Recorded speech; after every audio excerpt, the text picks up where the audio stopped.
Good afternoon. One of my central missions as president is to reconnect the government of the American people with the people who sent us here. Government cannot be an abstract, distant entity. It must be directly linked to the real lives of real people.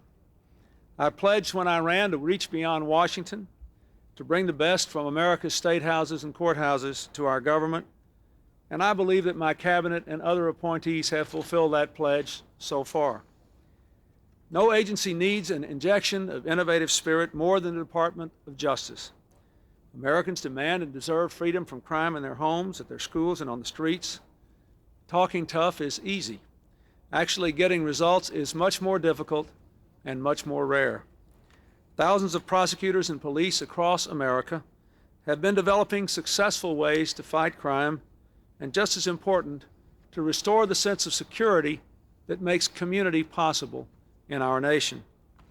I expect my Justice Department to take those lessons and apply them nationally, to be an innovator for law enforcement. After years of political controversy and abuse, the Justice Department also needs an Attorney General who will bring a sense of pride, integrity, and new energy to that agency. The department's dedicated career staff need leadership to help the department pull together to focus on the urgent interests and issues of justice and law that brought the employees of the Justice Department into public service in the first place. They need an administrator schooled in the management of tough and complex problems and difficult to call legal cases, things that affect matters in the office and on the streets of America. I am proud to announce today that I intend to nominate Janet Reno, the state attorney for Miami and Dade County, Florida, to be our next Attorney General. She is a frontline crime fighter and a caring public servant. She has devoted her life to making her community safer, keeping children out of trouble, reducing domestic violence, and helping families. She has truly put people first. She grew up as the daughter of two respected Florida journalists. She worked her way through Cornell University, graduating in 1960. 3 years later, in 1963, she was one of a handful of women to graduate from the Harvard Law School, a year behind her distinguished Senator Bob Graham. After a decade in the private practice of law, she was appointed the state attorney in 1978. Janet Reno is ready to tackle the Justice Department's problems. Serving successfully as the chief prosecutor in a complex, diverse urban community is a really tough job. And she has done that job and done it well. She supervises an office of 900, including 230 attorneys. Her office handles over 120,000 cases per year, 40,000 of them felonies, and has won 80 capital punishment convictions for first-degree murderers since she became prosecutor. She has pioneered innovative programs to reduce crime, violence, and drug abuse. She launched a drug court program that has become nationally acclaimed, that gets young first-time offenders back on track. She's piloted a community policing program, helping to reduce crime in blighted urban areas, something we want to do all across America. She began one of the first and best domestic violence programs combating spousal and child abuse.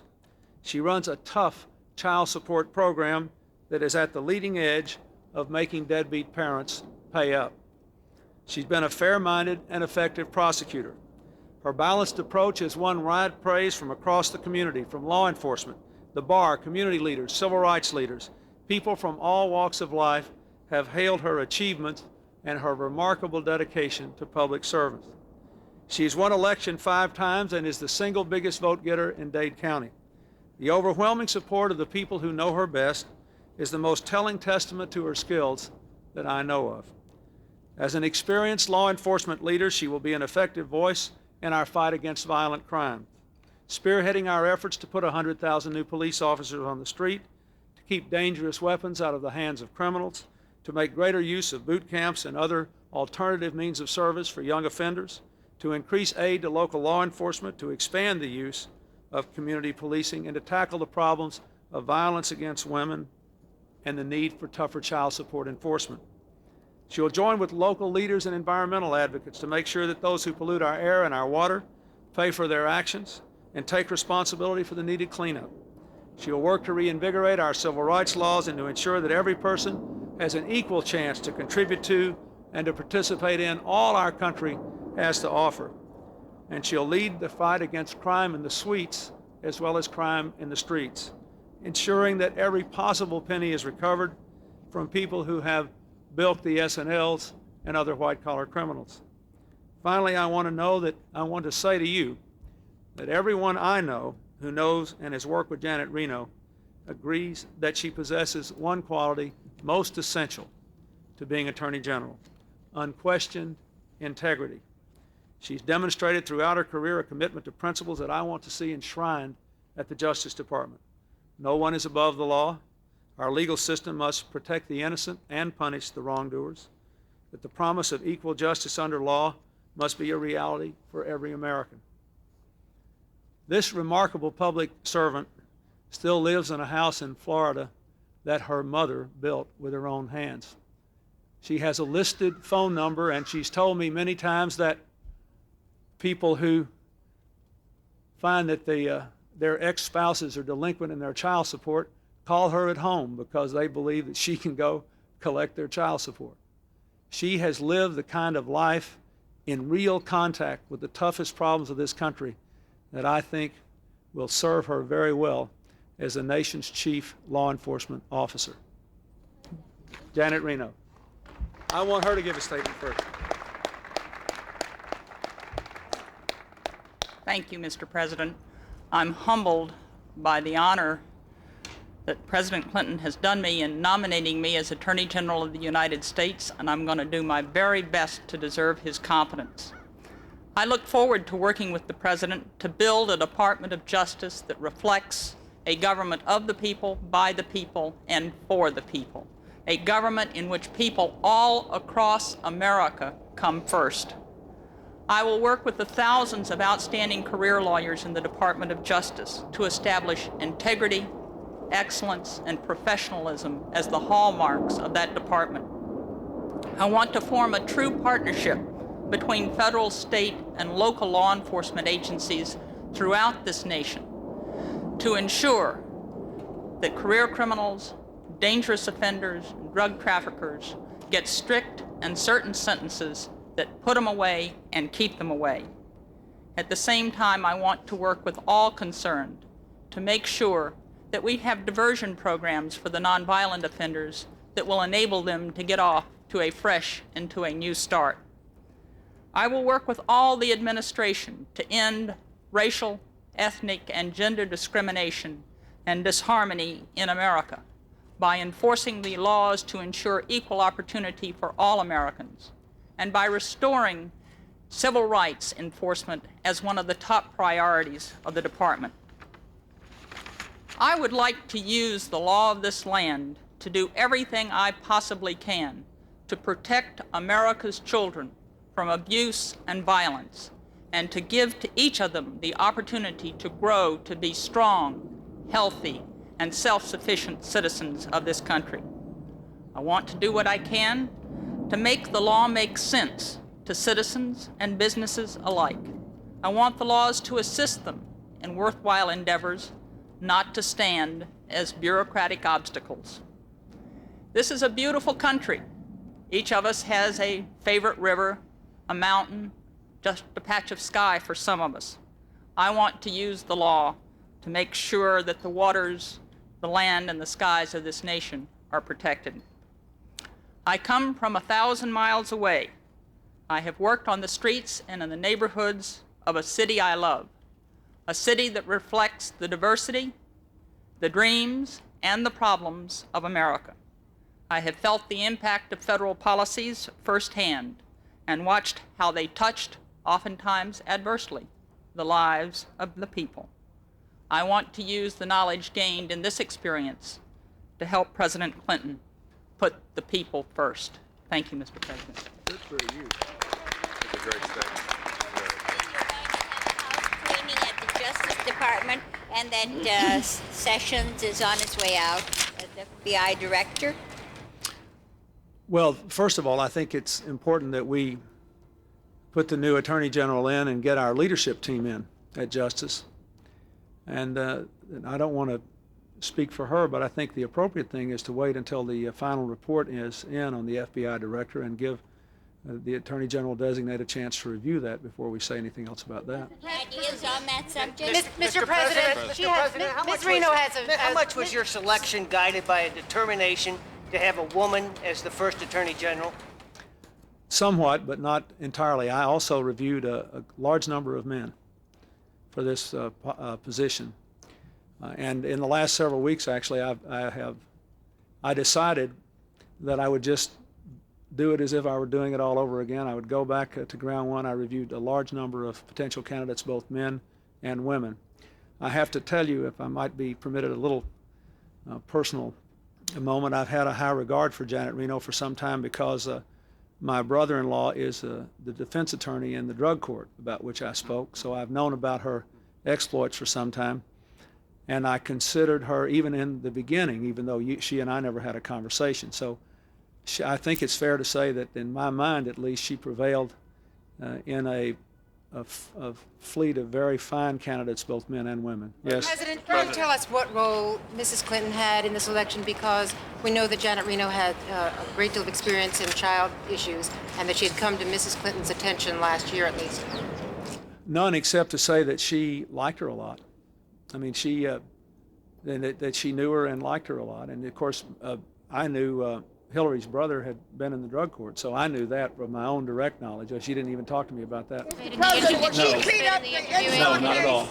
President, Mr. President. Yes. Will she clean up the in-law case, that case where Meese and others stole a promise system, a great system for using computers, and didn't pay for it, and that the House Judiciary Committee has recommended that there be an independent counsel to clean this up. It's a scandal on the face of the United States government. What I will do is what I do in each of these instances. I'll make sure that we review it carefully, look at the evidence, look at what should be done based on the evidence in the law, and take appropriate action. President. Can we get your views on the death penalty, and is there a difference between your view and the president's view, and if there is that significant, and how will that affect your policy at the Justice Department? I'm personally opposed to the death penalty, as I've told the president, but I probably asked for it as much as many of prosecutors in the country and have secured it. And when the evidence and the law justify the death penalty, I will ask for it, as I have consistently, and I will advocate for it as the law of the land in particular situations if we can secure such penalties. Mr. President, can you assure us today, sir, that of all the candidates you either reviewed or could have reviewed for this job, that the one you have chosen is the absolute best qualified person possible? I can assure you that based on my criteria, I think she's the best. Somebody else might have other criteria. My criteria were the ones that I outlined. I wanted to bring someone to the Justice Department who had had both management experience and legal experience. I wanted to bring someone to the Justice Department who had dealt with a wide range of real-world problems and who had a keen eye for excellence and talent to restore a sense of movement and energy and vitality. There are an awful lot of good people at the Justice Department who want to be part of a department on the move and want to feel good about it. And the one thing I thought of, I can tell you this, this is ironic since I'm now naming Janet Reno. I want to be forthright and answer the question fully. When in the beginning of my deliberations, weeks ago, the one reason that I did not pursue this more was because Janet Reno had always been a state prosecutor and not a federal U.S. attorney or not a higher Justice Department official. But the more I dug into it and the more I talked to people about it, the more I realized that you couldn't be the state's attorney in Dade County for 15 years without having an enormous exposure to a wide range of issues that the Justice Department deals with, and without working with the United States attorney. You might want to ask her for some specifics. So finally I said, well, why don't I just call and explore this? And I did, and I was fully satisfied that she had more than enough familiarity with the federal system to do the job. Mr. President, Mr. President, can you outline for us when you say somewhat, that her gender was somewhat of a factor? Can you explain to us how big a role that played and why? And I'd like to ask Ms. Reno how she feels about taking a position that seems to have been set aside for a woman. It was not set aside. I'll tell you again, I considered a significant number of men for this position. And as I said before, someone asked me about this double standard issue. There were also a significant number of men who couldn't go forward in this process because of some of the same problems that you all have written about. I thought it was important not to disqualify women just because of what happened before. And I really believe, I'm not sure you could find anybody around the country that would get any more favorable and broad-based support than I have been given in spontaneous comments. I just left a member of the House of Representatives who doesn't live within 200 miles of Janet Reno, who heard that I was going to name her and just went out of his way to tell me that it was a great appointment, what a wonderful thing it was that I'd done.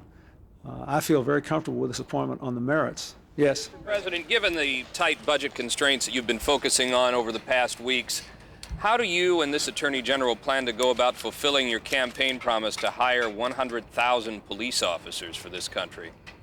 Well, I think there were three things that I would point you to. And keep in mind, we don't have to do it in the first year. We have, when you all talk to me about my campaign commitments, remember, I've got a 4-year term. At least that, you know. I want to do that from three sources. Number one, I hope we can bring that crime bill back up that almost passed but didn't last time, and has some funds for local law enforcement to hire more police officers.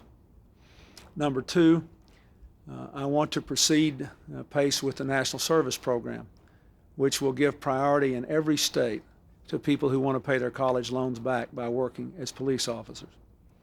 Number three, I want to pursue the idea that Senator Nunn first raised, at least he was the first one I ever heard raise it, of helping people who are going to be mustered out of the military service to qualify to move quickly into careers as police officers or teachers.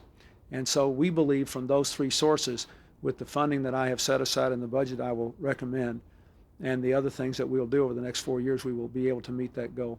Mr. President, Susan. it's safe to assume that Ms. Reno has A, never hired an illegal alien, legally or illegally, B, paid all her Social Security taxes, and finally, as you look back on this soap opera that's led to this, how do you assess your whatever political damage you may or may not have incurred? Oh, I don't think there's much. I think what happened, I just would remind you though, I nominated one other person for this, Zoe Baird, and I took responsibility for the fact that our vetting procedure was inadequate. It was my personal responsibility. Since then, all the other things that you have written about are things that you found out about in ways that I don't know, but our procedure worked and worked quite well. And I didn't discuss anybody or anything until I got ready to nominate somebody else. So I think they did a good job. If there were any mistakes made in the interim, it was people who worked here, worked around here, or were talked to by us who said things to you they shouldn't have. But otherwise, the system worked pretty well as it was supposed to have worked. Follow up on. You can assume that all of these other matters. Well, why don't you ask her? I've never hired an illegal alien, and I think I paid all my Social Security taxes. Certainly in the vetting process in the last week, we've covered everything. She's made sure that a lot of others have, too. Yeah, and a lot of other people. If I could ask, to the extent that you wanted to fulfill these commitments, did you feel hamstrung by the pledge or the perception of a pledge that you had set aside this job for a woman? No. And part two, if we could ask Ms. Reno, we never got an answer to Ruth's question about how she feels about being appointed to a job in which there is that perception of a pledge. No. As I said, I interviewed, I even talked to, I don't know how it didn't get in the paper, but it did, both men as well as women about this job. And I seriously considered at least 4 men for this job. I really concluded in the end that Janet Reno would be best. I never felt hamstrung by any commitment, even though I did want to name a woman Attorney General. I thought it would be a good thing. There were a lot of women lawyers in the country, a lot of women judges in the country, a lot of women prosecutors in the country. and I thought it would be a good and an interesting thing to do, but I never felt hamstrung by the commitment. I think this is one of the greatest challenges that any lawyer could have in America, and I want to try my level best.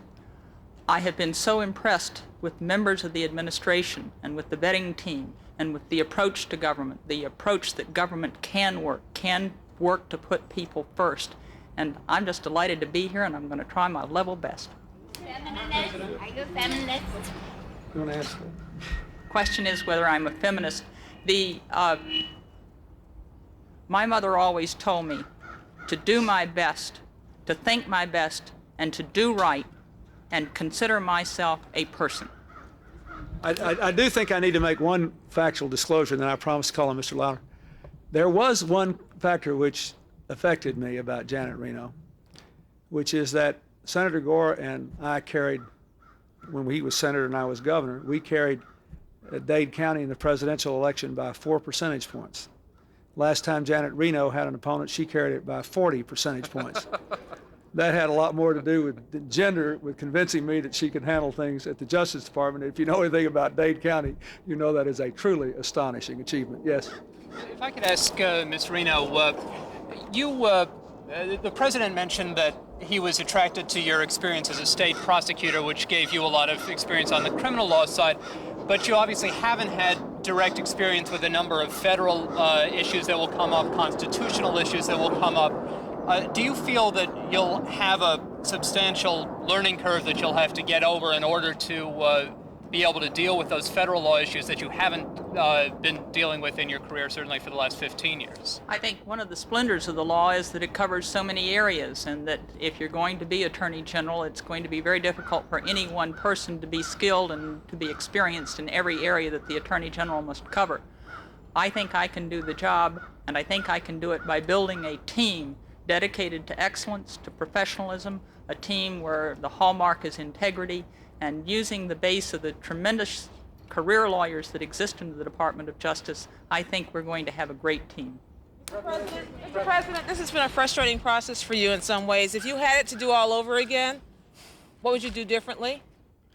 Oh, I would have called Janet Reno on November the 5th. Yes. Ms. Reno lives in an area which is full of immigrants, legal and illegal. And a lot of things about the confusing laws of immigration came out in the past few weeks, as we all know. What will she do to clear up all these problems?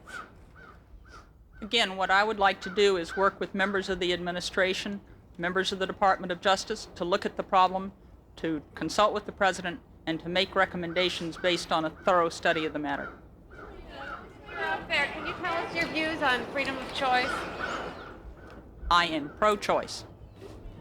Question. The county, Dade County, some of the critics have said that you have passed along questions of local corruption, government corruption, to the federal courts and the federal system. The question is why did you choose to do that? Let me give you a classic example. My office was responsible for investigating and putting together a case against a significant number of corrupt officials. Florida has very liberal discovery rules that give defense attorneys the right to question all the witnesses, somewhat far more liberal than federal court. The federal authorities also have the Internal Revenue Service. It seemed to us as the case progressed that it would be best handled in federal court. I didn't ship the case over there. I shipped the case with my prosecutors who were cross-designated to the federal court. One of the things that interested me when I asked the U.S. Attorney to work with us in this effort is that he said, "Janet, that's political suicide. People will think you're ducking." And I said, "Mr. Kellner, I want to do what's right for the case and right to see that justice is secured." Our prosecutors participated in that prosecution. I think it gave me an understanding of federal process, federal procedure, federal law, and I think it's an example of what state and federal officials can do working together without everybody being concerned about turf and taking credit for something. Mr. President, how long do you think it's going to take to get this nominee confirmed? Well, I talked to Senator Biden today, and he said that he would proceed in an expeditious way. I mean, so I think that you should ask Senator Biden about that. I think that the committee will take it up in an appropriate fashion, and I don't expect them to race it through or anything, but I think they will do it in a prompt way when they come back. Do Any issues at all that might complicate the confirmation process? Anything that will have to be explained? I don't. I think that she may have to explain. She just explained one issue here. I can tell you this. If you've been a prosecutor for 15 years, it's like if you've been a governor for 12 years.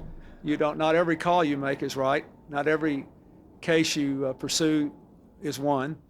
But I can just tell you, I have been literally amazed at the quality of the recommendations that I received for Janet Reno. Yes. Other top positions at Justice, and what is Webb Hubbell's role going to be at Justice? Well, we'll have to discuss that with the Attorney General now.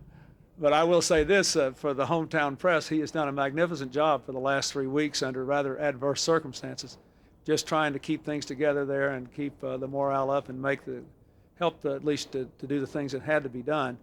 I hope he will be staying there. And the answer to your other question is, as you might imagine, we have done an enormous amount of work on top flight candidates for other positions, and I would expect that if this nomination goes as I expect it to, we'll be able to fill out the Justice Department with first-class lawyers very, very quickly. Thank you.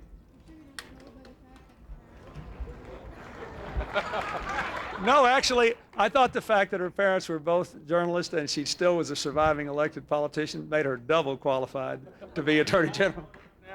She'll probably give you her home number, yeah.